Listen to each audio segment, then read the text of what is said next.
سلام، من الهام داده هستم و خوش اومده به یه ویدیو دیگه از کانال یوتیوب من. امروز اومدیم که با هم بریم موزه حیات وحش دارآباد. ماشین جا نبود پارک کنیم، در نتیجه داریم پیاده میریم این سربالایی. معرفی کن خودتو. سلام. سلام. دختردایی الهام داده. خدای پیاده خیلی سخت، هرچی میریم تموم نمیشه. اینا هیچی، من اشتباهی که کردم آرایش کردم تو این گرمای تابستون داره زود میشه. آره مشخصه که اصلا بهش نمیده. یه جوی زدم دیگه. آقا ایشون میگه من دست نمیزنم، قراره بریم اون بالا کل حیوان عجیب غریب و قراره که نزدیک لمسش کنم. حالا مشخص میشه که دست نمیزنه، مجبورش میکنم. اوکی میکنم. کم از ویو ببینین.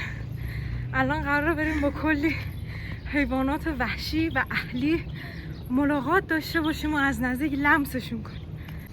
بالاخره رسیدیم و از موزه حیات وحش دارآباد. اینجا ورودیشه.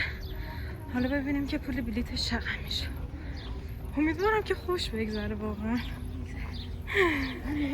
آره قراره که ما هم بریم اینا رو از نزدیک دست بزنیم و قشنگ هیجانی شیم.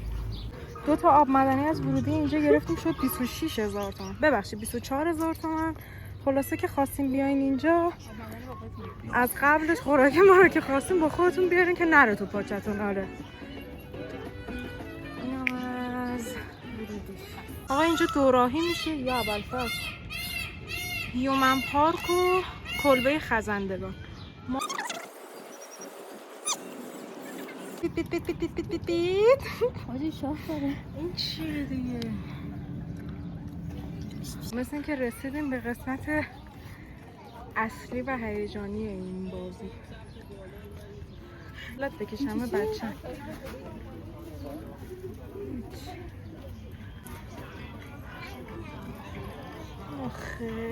خب اینجا ما 95,000 تومان ورودی دادیم و منتظریم که اینا برن تا نوبت ما بشه. یه هزینه جداگونه هم برای عکس ازتون میگیرن که فکر میکنم 90 تومان بود یا 95 شد. من همونم که گفتم دست نمیزنم. دقیقا همونه. این ماره این الان ماره رو دوششه. بله ما قراره اینو دمس کنیم.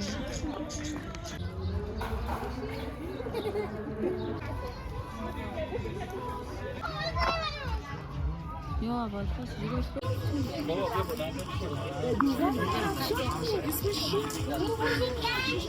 چه میگی؟ بله صورتشو یه جوری بگی که بگو نه خودونی سر بالا